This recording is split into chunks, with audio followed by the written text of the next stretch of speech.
Sir నమస్కారం sir. నమస్తే అండి. సార్ ఈ 2025 ఇయర్‌లో ఇండస్ట్రీలో ఇండస్ట్రీ హిట్‌గా నిలవబోయే చిత్రం పైన ఒక చర్చ అయితే జరుగుతుంది సార్. ఆల్రెడీ 'సంక్రాంతికి వస్తున్నాం' సినిమా ఇండస్ట్రీ హిట్‌గా నిలిచింది. ఆ తర్వాత 'ఓజీ' సినిమా కూడా భారీగా కలెక్షన్స్ వచ్చాయి. 300 కోట్ల వరకు వెళ్ళాయని చెప్తున్నారు.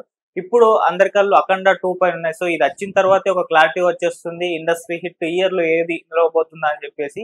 మరి 'అఖండ'కు ఉండే అవకాశాలు ఉన్నాయా? లేకుంటే 'సంక్రాంతికి వస్తున్నామే' ఉండే ఛాన్సెస్ ఉన్నాయా? సో ఏం చెప్తారు ఈ లైన్ గురించి? అంటే local market, pan India market ఈ డివిజన్స్ తో చూస్తే టాలీవుడ్ హిట్ అనాలంటే లోకల్ మార్కెట్ లో బిగ్గెస్ట్ కలెక్షన్ ఏది వచ్చిందో దాని గురించి మాట్లాడుకోవాల్సి ఉంటుంది. ఓకే. కాబట్టి ఆ ఏరియాలో అయినా కానీ పెద్ద సినిమాలన్నీ విడుదలైన తర్వాతే మాట్లాడుకోవాలి. ఓజీ సినిమాకి సంబంధించి అది ఓపెనింగ్స్ విపరీతంగా రాబట్టింది. అలాగే ఆ సినిమాకి ప్రీమియర్స్ వేశారు, టికెట్లు రేట్లు విపరీతంగా పెంచారు. ఇవన్నీ కలిసి కనిపిస్తున్నటువంటి నెంబర్ అది. ఇవేవి లేకుండా ఆ నెంబర్ క్రియేట్ చేయగలిగేది ఆ సినిమా అంటే అనుమానమే. ఎందుకంటే బిగ్ రేట్స్ కి అమ్మారు. అది అమ్మిన ప్రైస్ కూడా చాలా పెద్ద ప్రైస్ కే అమ్మారు.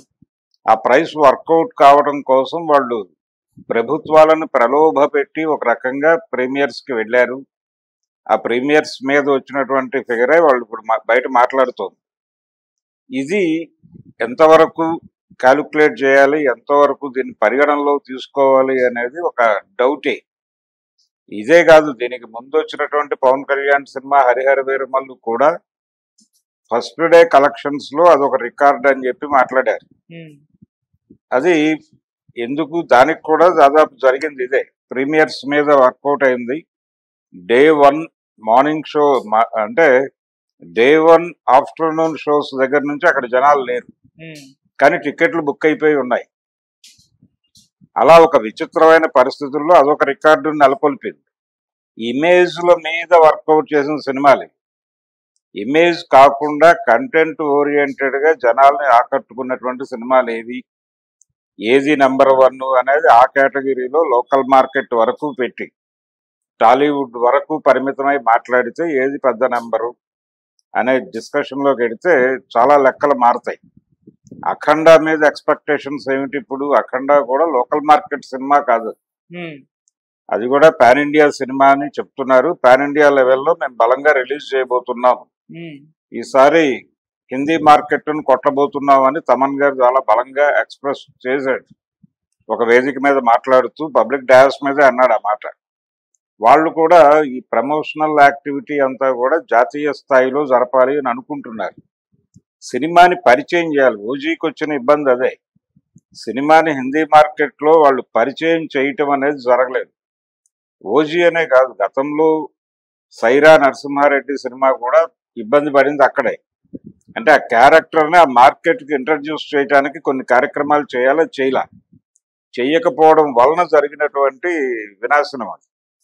ఓజీ సినిమాకు కూడా ప్రాపర్ ప్రమోషన్ లేక అది హిందీ బెల్ట్ లో తడబాటుకు గురైంది. కానీ కొంచెం ప్రాపర్ గా వెళ్ళుంటే వర్కౌట్ అయి ఉండేదేమో.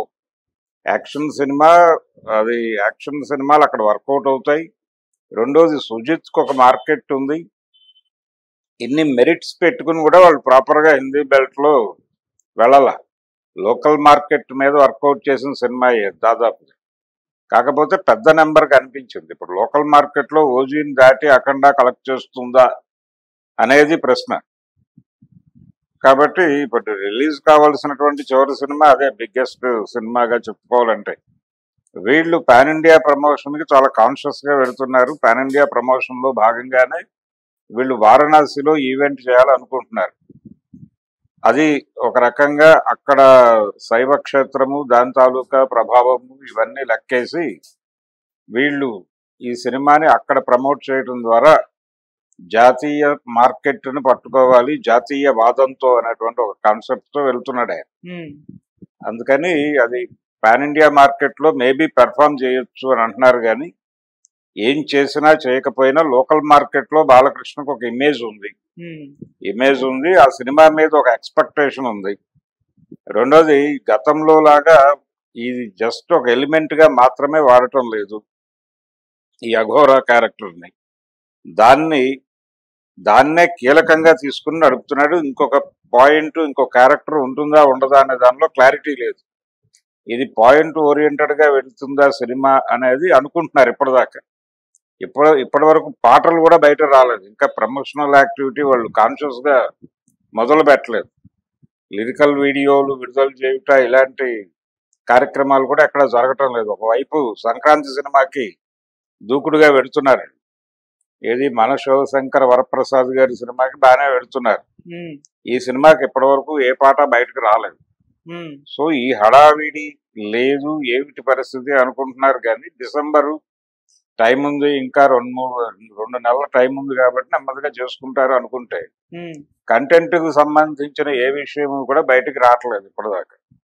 అంటే అఘోరా క్యారెక్టరు, తాండవము, ఇది టోటల్ గా ధర్మ పరిరక్షణ, సనాతన ధర్మ పరిరక్షణ ఈ వ్యవహారం అంతా ఉంటుంది అనేది అయితే అర్థమవుతుంది. దేశంలో ధర్మ భ్రష్టత మీద బాలకృష్ణ గారి త్రిశూలం సాక్షిగా చెలరేగిపోవడం అనేదే కథ. ఈ కథలో ఇంకేమైనా లేజర్ మెటీరియల్ ఏముంటుంది, లేజర్ ఎలిమెంట్స్ ఏం వాడబోతున్నారు అనే దానికి సంబంధించి ఏ రకమైన లీడ్స్ లేవు. సో ఈ సినిమా లోకల్ మార్కెట్ లో భారీగా పెర్ఫామ్ చేయాల్సి ఉంటుంది. డాకు మహారాజ్ ఇంతకు ముందు వచ్చినటువంటి సినిమా అయింది.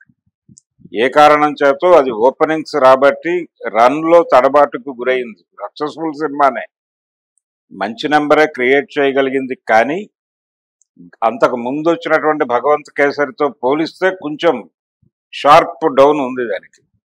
దాన్ని దృష్టిలో పెట్టుకోవాలి. అంటే ఆడియన్స్ ఎంత కీన్ గా ఉన్నారు అనేది డాకు మహారాజ్ రిజల్టే ఒక నిదర్శనం. బాలకృష్ణ క్యారెక్టర్ ని రైజ్ చేయటం బాగానే ఉంది, కానీ ల్యాండింగ్ ప్రాపర్ గా లేదు అనేది ఆ సినిమా మీద వచ్చిన క్రిటిసిజం. అందుకని అఖండ సినిమాకి సంబంధించి ఈయన లాంచింగ్, ల్యాండింగ్ రెండు ప్రాపర్ గానే డిజైన్ చేసుకుని ఉంటాడు అనే భరోసాతో ఇదేదో భారీ వసూళ్లు చేయబోతోంది ఇక్కడ కూడా అని అంటున్నారు లోకల్ మార్కెట్ లో. ఓజీని క్రాస్ అవ్వాల్సినటువంటి అవసరం అయితే ఉంది. అంటే 350 దాటి వెళ్ళాలి లోకల్ మార్కెట్ లో. లోకల్ మార్కెట్ అనే కాదు, అది ఆంధ్ర, తెలంగాణ, కర్ణాటక 3 కలిపి. కర్ణాటకలో కూడా ఆయనకి మంచి మార్కెటే ఉంది బాలకృష్ణ సినిమాలకి. కాబట్టి తమిళనాడు పక్కన పెట్టినప్పటికీ, తమిళనాడు, కేరళ అలా ఉంచినప్పటికీ ఈ 3 మేజర్ మార్కెట్లలో అది ఒక 400 క్రియేట్ చేయగలిగితే 450 దాకా పెడుతుందని మాట్లాడుతున్నారు.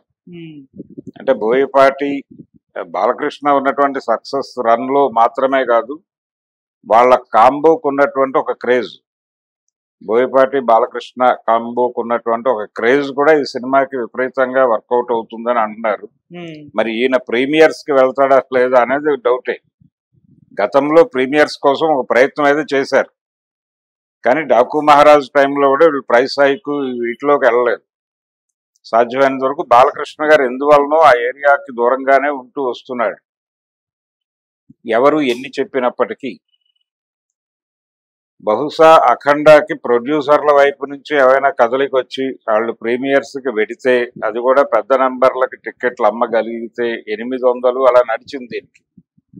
ఆ రేంజ్ లో గనక దానికి షోస్ పడితే ముందు రోజు నైట్ 2 తెలుగు రాష్ట్రాల్లో, అప్పుడు దాన్ని కొట్టగలుగుతారు. ఒకవేళ అది కాకపోతే దాన్ని మించిన రన్ రావాలి. ఓజీని మించిన రన్ తెచ్చుకోగలిగినా చాలు సినిమా. ప్రీమియర్స్ తో సంబంధం లేకుండా మేము ఆ రికార్డును కొట్టేమనే ఒక ఖ్యాతి చెప్పుకోవచ్చు. ఏం జరుగుతుంది అనేది మనం డిసెంబర్ 5వ తారీఖు వరకు చెప్పలేము. డిసెంబర్ ఫస్ట్ వీక్ లో 1వ తారీఖే క్లారిటీ వచ్చేస్తుంది ప్రీమియర్స్ కండిషన్ ఏంటి అనేది. ప్రీమియర్స్ పడితే 10 రోజుల్లో వాళ్ళు జెండా ఎగరేస్తారు.